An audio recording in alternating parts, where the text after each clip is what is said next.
Hello students, once again I welcome you all to this video lecture series. Last class हमने discuss किए थे कुछ numericals और उसके आगे के न्यूमेरिकल्स हम और पढ़ते हैं। तो आज के इस क्लास में हम न्यूमेरिकल्स पे डील करेंगे जो कि आपके इम्पॉर्टेंट हो जाते हैं जब आप एग्ज़ाम देंगे। तो let's solve some more numericals. Just ये क्वेश्चन हम एक बार देखेंगे और इससे कुछ डाटा आउटपुट निकालने की कोशिश करेंगे। उसके बाद हम अपने न्यूमेरिकल में फॉर्मूलेज लगाएंगे।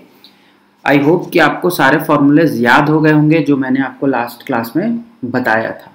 तो यहाँ से हम क्वेश्चन को पढ़ते हैं।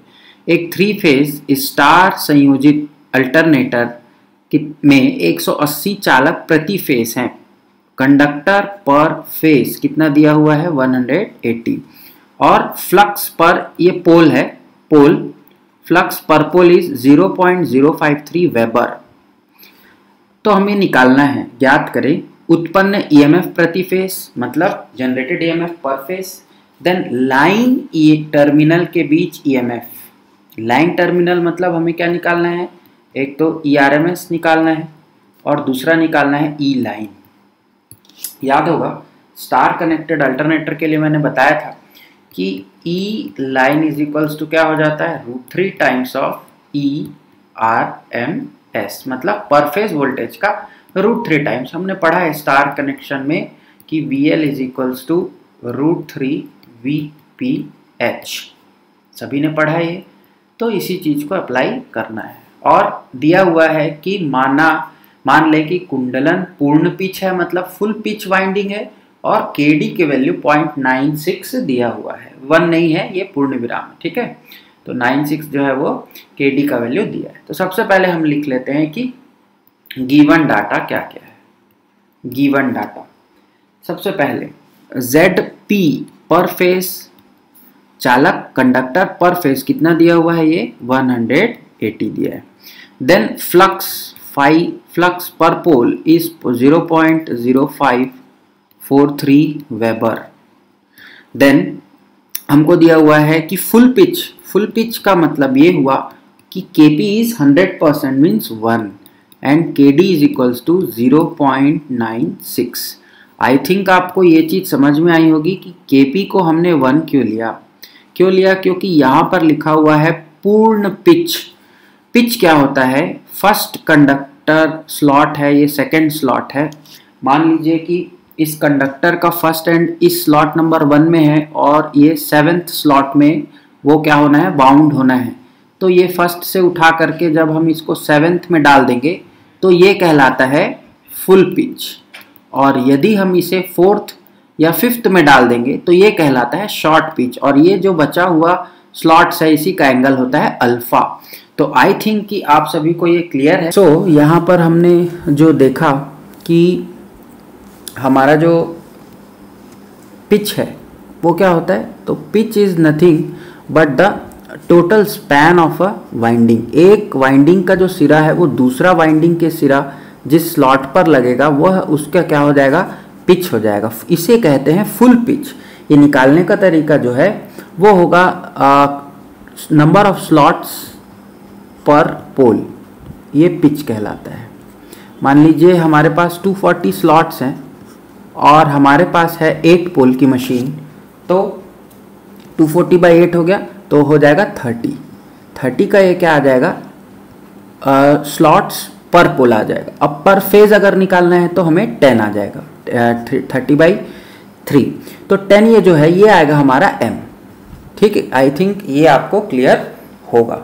तो चलिए अब हम चलते हैं हमारे जो नेक्स्ट आगे का न्यूमेरिकल सॉल्व करता हूँ। ये जो पिच वाली जो बात थी ये मैं आपको थोड़ा सा बताया और यहाँ से हमने थोड़ा सा इसको रिवाइज कर लिया।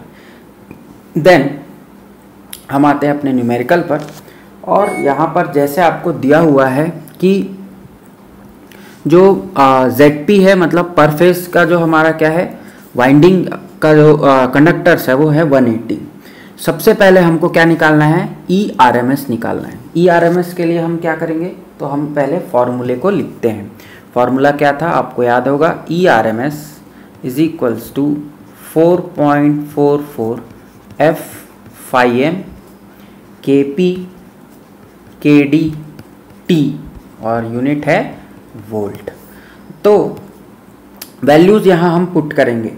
हमें t की वैल्यू यहाँ पता करना है क्योंकि z की वैल्यू गिवन है। z पर फेस दिया, ये बहुत अच्छी बात है, तो हमें पर फेस के लिए नहीं जाना। तो t पर फेस इज इक्वल्स टू क्या आ जाएगा, z पर फेस अपॉन 2 हमको पता है, दैट इज 180/2 कितना आ जाएगा ये 90। अब हम सारे वैल्यूज जान गए हैं, हम पुट करते हैं फॉर्मूले पे। Of course the face that frequency will be 50 hertz. अगर आपको फ्रीक्वेंसी क्वेश्चन में नहीं दिया है तो आपको बाय डिफ़ॉल्ट लेना है 50 क्योंकि वो इंडियन स्टैंडर्ड है। और फ्लक्स दिया है 0.0543, केपी की वैल्यू हमने ली 1 और केडी का दिया है 0.96। Now turns is 90। तो अगर आप इसको सॉल्व करेंगे तो ERMS value will be somewhat 1041.5 volt. इतना वैल्यू हमारा आएगा किसका, पर face RMS voltage, that is the ERMS। अब जो क्वेश्चन में हमको क्या पूछा गया है, क्वेश्चन में बोला गया है, सेकंड क्वेश्चन जो है वो है लाइन वोल्टेज की वैल्यू निकालना है। तो लाइन वोल्टेज अभी मैंने आपको बताया that is √3 times of ERMS phase voltage. तो जस्ट इसका √3 कर दीजिए 1041.5। तो that will be line voltage will be equal to 1803.9 volt, somewhat equal to 1804 volt, 1804 volt करीब आएगा और ये क्या हो जाएगा, हमारा आंसर हो जाएगा। तो ये जो पर्टिकुलर क्वेश्चन था बहुत स्ट्रेट फॉरवर्ड क्वेश्चन था और इस क्वेश्चन में हमको ज़्यादा कुछ नहीं सोचना है, सीधा हमें ERMS का फॉर्मूला लगाना है और ERMS निकाल लेना है। देन हम E लाइन का फॉर्मूला लगाएंगे और E लाइन निकाल लेंगे। तो आई थिंक ये न्यूमेरिकल आपको क्लियर होगा। Next move on to the second numerical. Next question जो हमको दिया गया है, क्वेश्चन पहले रीड करेंगे कि एक 4 ध्रुव 4 पोल की अल्टरनेटर है जो कि स्पीड कितना है 1500 RPM पर चल रहा है, तथा दूसरा 6 ध्रुव 6 पोल का अल्टरनेटर है जो 1000 RPM पर चल रहा है। प्रथम एवं द्वितीय अल्टरनेटर की प्रेरित वोल्टेज की आवृत्ति ज्ञात कीजिए।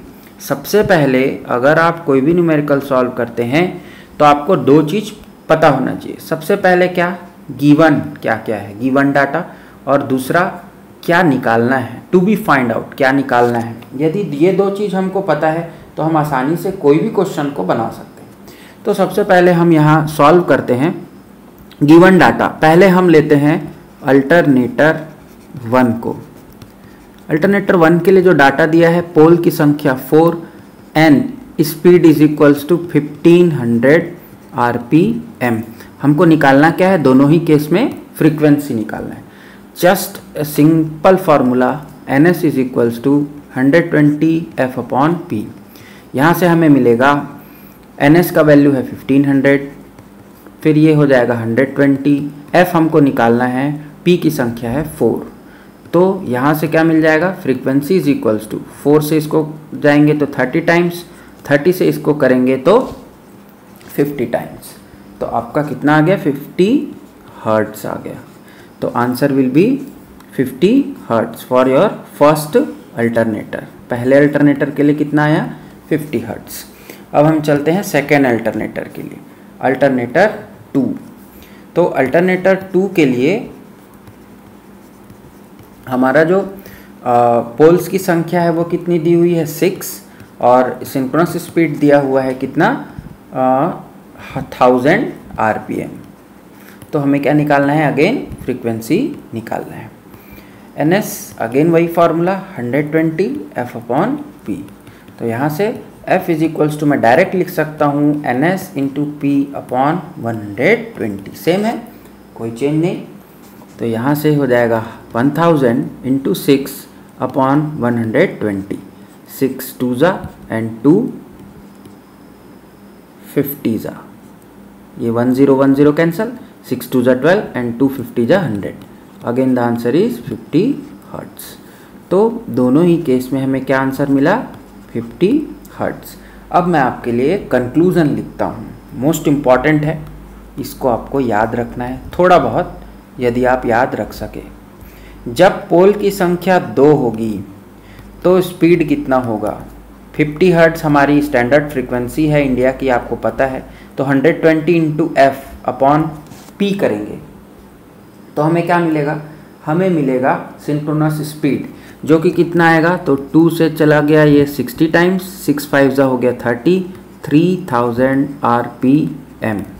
अब हम चलते हैं P = 4 पे, तो NS का वैल्यू देखेंगे तो 120 50 अपॉन 4, 430 टाइम्स, 3 5 1500 RPM। अब हम चलते हैं P = 6 पे, तो NS क्या मिलेगा, again frequency 50 hertz, standard frequency 620 2 5 10, ये कितना मिलेगा, 1000 RPM। आप पैटर्न देखिए। देन हम चलते हैं P = 8 पे, क्योंकि पोल्स की जो संख्या है वो क्या होगी, सम संख्या में ही होगी, 2 4 6 8, तो ये हो जाएगा 120 into 50 upon 8। Now again 4 2 4 3 30 then 2 15 15 5 75, 750 RPM। आप यहाँ देखिए पैटर्न, जब पोल 2 थे तो 3000 RPM, अब पोल हो गया उसका डबल तो स्पीड हो गई आधी, फिर पोल उसका और बढ़ा तो और स्पीड कुछ कम हुई, लेकिन आधा नहीं होगा, क्यों, क्योंकि 2 2 4 होता है, बट 4 2 8 यहाँ होगा तब उसका आधा होगा, तो 4 2 8 जब करेंगे तो 1500 का कितना हो जाएगा, 750 RPM। ऐसे ही आप सारे पोल्स का कैलकुलेट कर सकते हैं। ये एक ठो मैंने आपके लिए ये टेबल एक जैसा बना दिया है, इस टेबल को आप लोग क्या करेंगे, स्क्रीनशॉट लेके रख लेंगे ताकि आप आगे इसको अप्लाई कर सकें। बहुत ही सिंपल है, आप स्क्रीनशॉट ले लीजिए। फिर हम चलेंगे अगले न्यूमेरिकल पर। तो चलिए, आई थिंक आपने स्क्रीनशॉट ले लिया, तो अब हम चलते हैं हमारे नेक्स्ट न्यूमेरिकल पर। और जो नेक्स्ट न्यूमेरिकल होने वाला है वो है हमारा न्यूमेरिकल नंबर 4 और 5 आई थिंक। एक 3 फेज़ क्वेश्चन को आप पहले ध्यान से पढ़िए, अच्छे से पढ़िए, पूरा 2 बार पढ़िए अगर एक बार में समझ में नहीं आता। सबसे पहले हम पढ़ेंगे एक 3 फेज़ स्टार संयोजित अल्टरनेटर खुले परिपथ ओपन सर्किट OC की बात कर रहा है, 3600 वोल्ट लाइन वोल्टेज 50 हर्ट्ज पर उत्पन्न करता है। ये क्या है, EL लाइन वोल्टेज है और स्टार कनेक्टेड है, याद रखेंगे। तो जब उसे 500 RPM पर चलाया जाता है, स्टेटर में 3 स्लॉट पर पोल पर फेज है, मतलब ये M हो गया, और 10 चालक प्रति स्लॉट, मतलब 10 कंडक्टर पर स्लॉट है। तो ज्ञात करना है ध्रुवों की संख्या मतलब P, फ्लक्स मतलब फाई पर पोल, ये 2 चीज़ हमें निकालना है।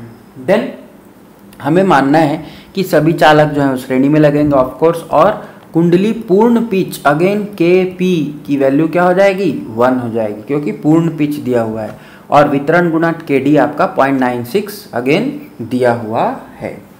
सबसे पहले बात फिर से वही चीज़, क्या करना है, सॉल्यूशन का गिवन डाटा गिवन लिखना है।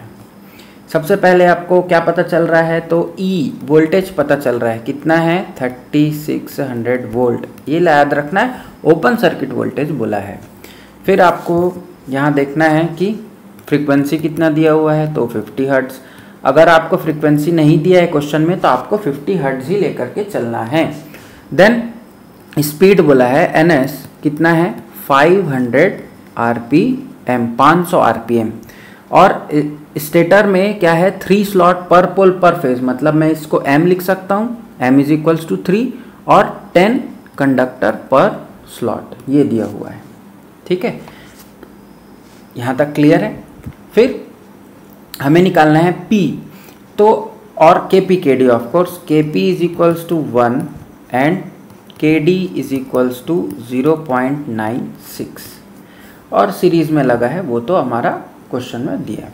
सबसे पहला जो क्वेश्चन है वो पूछा है कि ध्रुवों की संख्या p निकालना है। तो p के लिए एक ही फॉर्मूला है हमारे पास जो हमने पढ़ा है, ns is equals to 120f/p।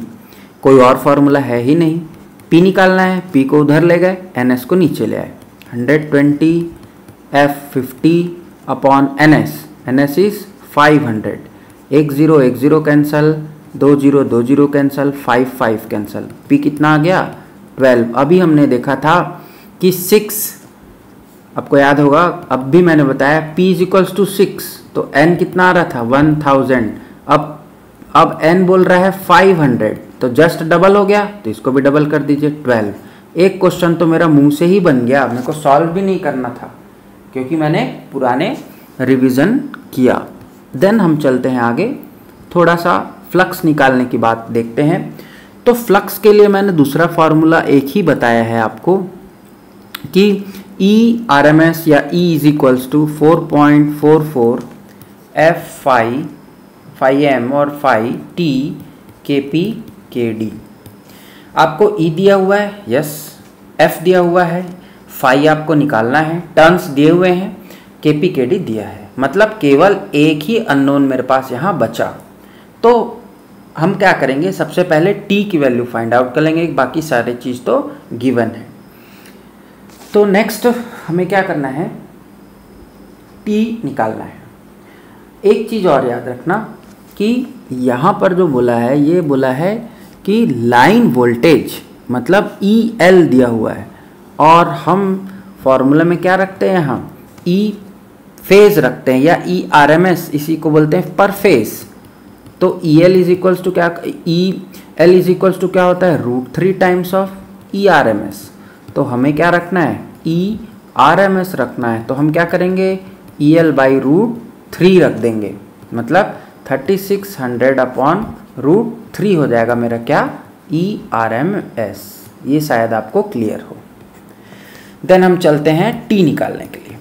तो T के लिए हमें पता होना चाहिए कि टोटल कंडक्टर्स कितने हैं, और टोटल कंडक्टर्स का हम क्या निकाल लेंगे, पर फेज वैल्यू निकाल लेंगे, टोटल टर्न्स निकाल लेंगे। तो क्वेश्चन में अगर मैं इसको थोड़ा सा करेक्ट करूं, तो क्वेश्चन में दिया हुआ है m मतलब 3 स्लॉट्स पर पोल पर फेस। यहाँ से मुझे स्लॉट्स पर पोल मिल जाएगा क्या, फेस कितने होंगे, 3 फेस है, मतलब एक फेस में 3, तो 3 फेस में कितना हो जाएगा, 9, 3 × 3 9 स्लॉट्स पर पोल आ गया। एक पोल में 9 स्लॉट है, तो पूरे मशीन में कितने स्लॉट होंगे, कैसे निकालेंगे, तो स्लॉट्स कंडक्टर्स हमें निकालना है। तो कंडक्टर पर स्लॉट कितना दिया हुआ है, 10 दिया है कंडक्टर पर स्लॉट, ये देखिए 10 कंडक्टर पर स्लॉट, और m इज इक्वल्स टू 3। इन्हीं दोनों डेटा से मेरा t की वैल्यू आएगी।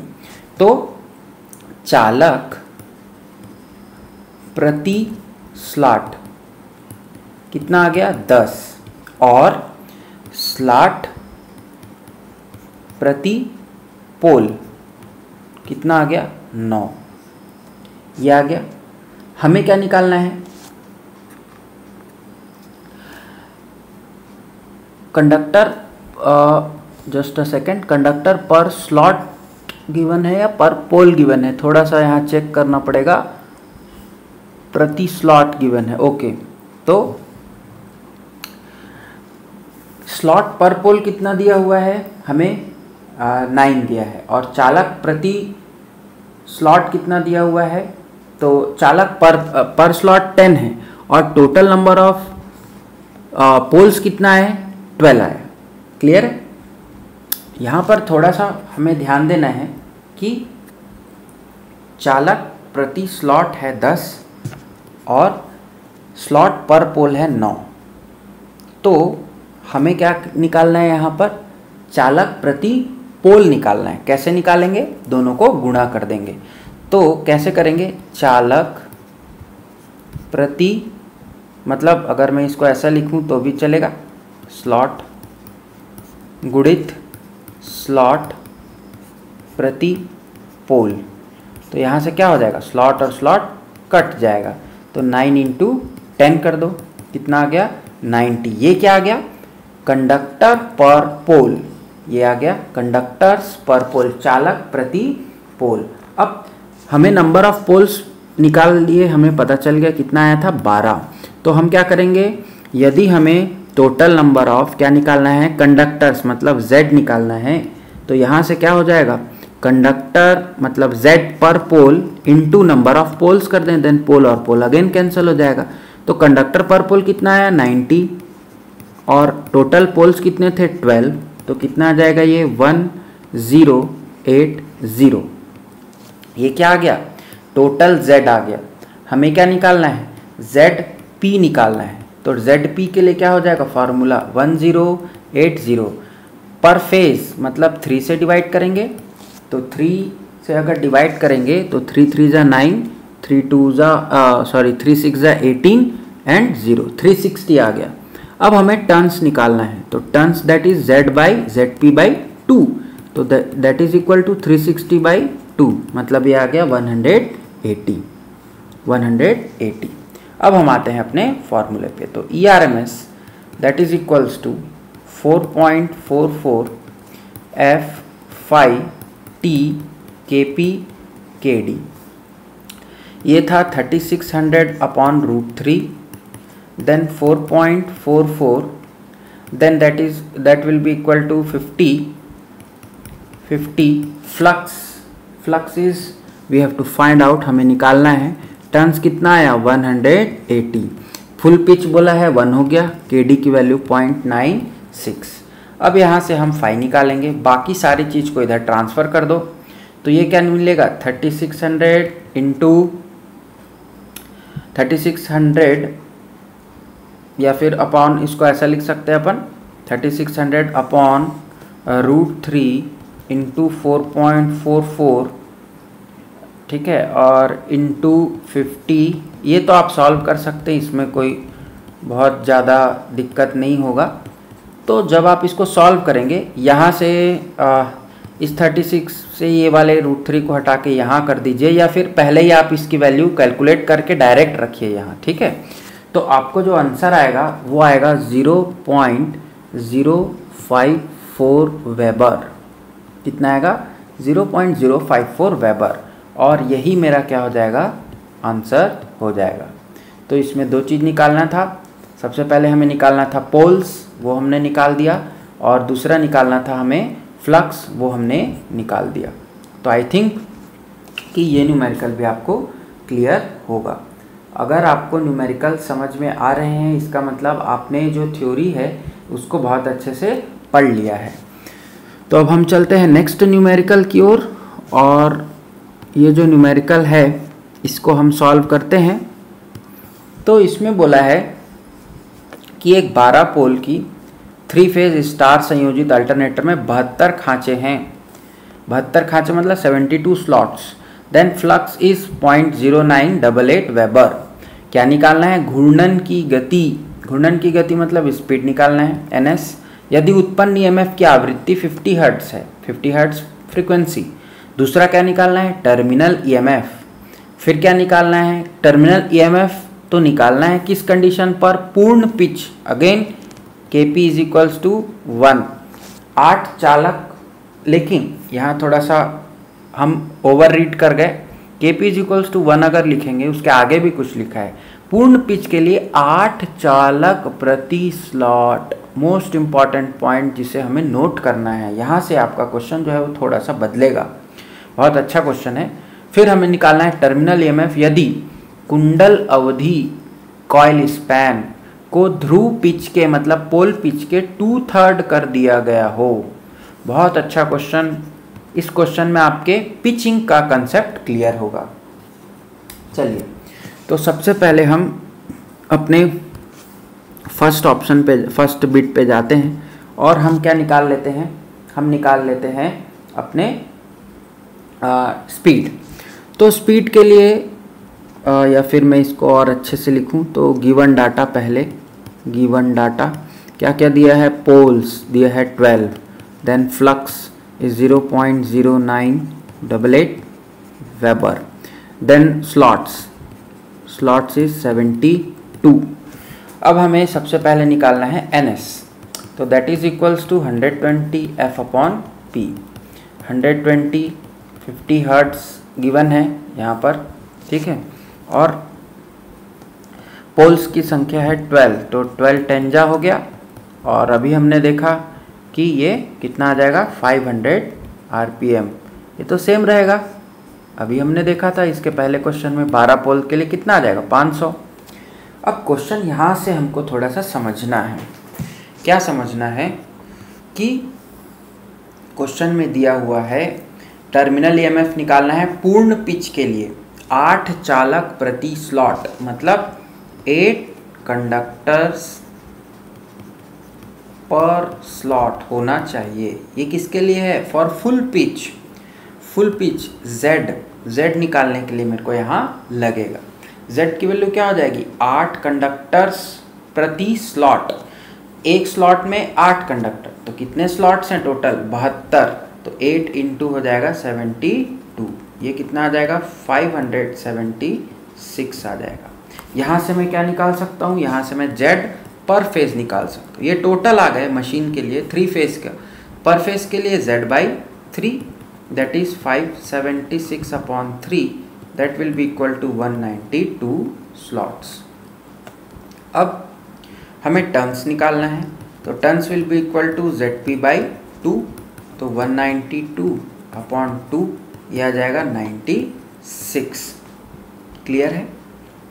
अब हम चलते हैं M स्लॉट्स पर पोल पर phase. Slots is 72, poles is 12 and per phase is 3, then that will be equal to 2 हो जाएगा। ठीक है, हमें क्या निकालना क्या था? एक्चुअल में हमें क्या निकालना है? टर्मिनल का EMF। तो KP KD हमको पता होना चाहिए। हमको KP दे दिया है 100% है, KD की वैल्यू निकालेंगे। तो KD की वैल्यू के लिए हमें क्या चाहिए रहता है? साइन M बीटा/2, मतलब M चाहिए और बीटा चाहिए। बीटा का फॉर्मूला क्या है? 180 स्लॉट्स पर पोल। तो स्लॉट्स कितने हैं? यहाँ नीचे स्लॉट्स आएगा, पर पोल ऊपर चला जाएगा, तो 72/12, मतलब 12 ऊपर आ गया, तो ये हो जाएगा 6 टाइम्स 12 6 जा और 6 30 टाइम्स, तो बीटा की वैल्यू क्या आ गई? 30 डिग्री आ गई। अब हम क्या पुट करेंगे? KD का फॉर्मूला लगा देंगे। तो KD के फॉर्मूला में क्या है? Sine M beta upon M sine beta, यहाँ पुट कर दीजिए। KD M की वैल्यू है 2, तो यहाँ पहले साइन आएगा, साइन M की वैल्यू 2, बीटा की वैल्यू 30/2 अपॉन M की वैल्यू 2 साइन 30/2। तो यदि आप इसको सॉल्व करेंगे तो आपको KD की वैल्यू जो मिलेगी वो मिलेगी 0.966। अब हमें क्या निकालना है? EMF। तो E इज इक्वल्स टू आ जाएगा 4.44 F/T KP KD। तो वैल्यूज पुट करेंगे 4.44 F is 50 0.0988 into KP T is 96, KP is 1 and KD is 0.966। तो ये आ जाएगा आपका E इज इक्वल्स टू कुछ इतना आएगा 2034.03 वोल्ट। यहाँ से आप जो आंसर पे आ गए। आई थिंक ये जो ऑप्शन बिट दिया हुआ है ये आपको क्लियर है। देन हम इसके आगे का एक और सॉल्व करेंगे। अब हमको क्वेश्चन में बोला है कि पिच, जो पोल पिच है वो क्या हो जाएगा? 2/3 हो जाएगा। जो तो अभी का जो शॉर्ट पिच है, या अगेन न्यू पिच बोले या शॉर्ट पिच बोले, ये कितना हो जाएगा? 2/3 of pole pitch. 2/3 of pole pitch बोलने का मतलब है कि हमारा जो फुल पिच है, फुल पिच मतलब टोटल, मैंने आपको बताया कि अगर फर्स्ट वाइंडिंग और लास्ट वाइंडिंग, ये जो फर्स्ट वाइंडिंग का पहला सिरा फर्स्ट में है और ये 8th में है, तो अगर 1 to 8 हम जाएंगे तो ये होता फुल पिच। अगर हम 1 to 5 गए तो ये क्या हो जाएगा? Short pitch. और ये जो एंगल है ये शॉर्ट पिच एंगल अल्फा बन जाता है। तो यहाँ पर क्या हो जाएगा? फुल पिच दैट इज 72/12 ये क्यों हुआ समझ में आया? क्योंकि 72 स्लॉट्स एंड 12 इज पोल, तो 72 स्लॉट 12 पोल की मशीन, तो पिच कितना हो जाएगा 72/12 दैट इज इक्वल टू 6। अब शॉर्ट पिच कैसे निकालेंगे? तो शॉर्ट पिच के लिए हमारे पास फॉर्मूला ऑलरेडी गिवन है क्वेश्चन में, 2/3 ऑफ पोल पिच, तो 2/3 ऑफ 6 निकालेंगे, मतलब 3 2 जा 2 2 जा 4, तो न्यू पिच हमारा या शॉर्ट पिच कितना हो गया 4। तो अल्फा की वैल्यू कैसे निकलेगी? यहाँ पर ध्यान देने वाली बात है कि अगर मैं इस डायग्राम से और एक नया डायग्राम से समझाऊं कि मान लीजिए हमारा फुल पिच कितना था 6, मतलब पहले स्लॉट से निकल कर कहाँ जाना था, छठवें में जाना था, ठीक है। 1 2 3 4 5 एंड 6, ये मान लीजिए 1 2 3 4 5 एंड 6, ये स्लॉटिंग है फर्स्ट टू 6। हमारा वाइंडिंग यहाँ से जाती फर्स्ट टू 6, ये कहलाता फुल पिच, बट हमारी वाइंडिंग कितनी हो गई अभी 4, शॉर्ट पिच कितना हुआ 4 स्लॉट्स, मतलब 4 स्लॉट तक जाएगा, तो 1 से अब निकल के कहाँ जाएगा 4 स्लॉट में, मतलब कितने का फुल पिच शॉर्ट पिच हुआ 2 स्लॉट्स का, first slot and second slot, तो यही बनेगा अल्फा, और इसी अल्फा को हमको निकालना है। फुल पिच का कितना एंगल, यहाँ से यहाँ तक का जो एंगल होने वाला है वो कितना होगा 180 डिग्री, तो शॉर्ट पिच एंगल हमको निकालना है। कैसे निकलेगा? आप इसको बहुत सारे तरीके से निकाल सकते हैं, एक तरीका देखते हैं, और भी तरीके बताऊंगा। Alpha is equals to 180 full pitch, full pitch के लिए कितना 6, शॉर्ट पिच कितना हो रहा है 2 टाइम्स, तो फुल पिच का कितना एंगल है, तो 2 टाइम्स, मतलब 2 स्लॉट का एंगल ले रहे हैं, तो इसकी वैल्यू आ जाएगी कितना आपको 60 डिग्री। और दूसरे तरीके से सोचते हैं, 6 स्लॉट है 180 डिग्री है, तो अगर मैं 180 डिग्री को 6 स्लॉट से डिवाइड करूं तो कितना आएगा 630, एक स्लॉट के लिए कितना डिग्री 30 डिग्री, मतलब एक स्लॉट कितना एंगल लिया हुआ है 30 डिग्री। याद रखेंगे ये इलेक्ट्रिकल डिग्रीज है, ना कि मैकेनिकल।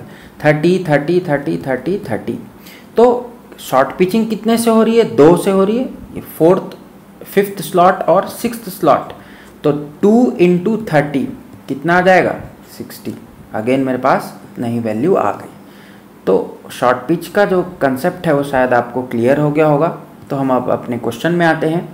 तो KP यहाँ पर चेंज हो जाएगा, क्यों हो जाएगा? क्योंकि यहाँ शॉर्ट पिचिंग की गई है, फुल पिच नहीं है। और KP का फॉर्मूला क्या है? cos ऑफ अल्फा बाई 2, तो दैट इज cos ऑफ 60/2, तो ये मिल जाएगा आपको 0.866।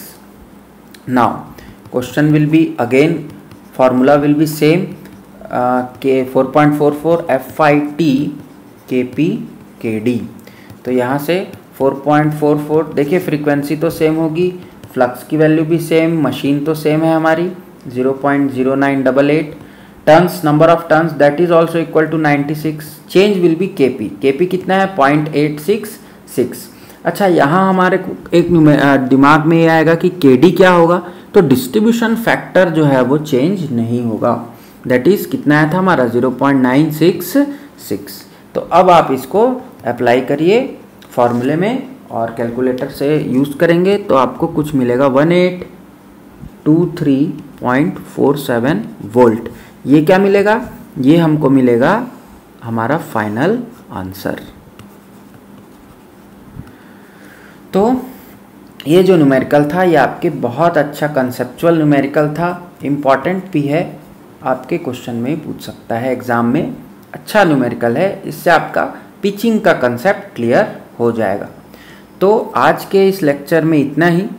हम नेक्स्ट लेक्चर में पढ़ेंगे कुछ आगे के टॉपिक्स। हमारा जो न्यूमेरिकल पार्ट है फर्स्ट चैप्टर का, फर्स्ट टॉपिक का सॉरी, वो यहाँ पर कंप्लीट होता है। So thanks for watching, thanks for joining, thank you very much.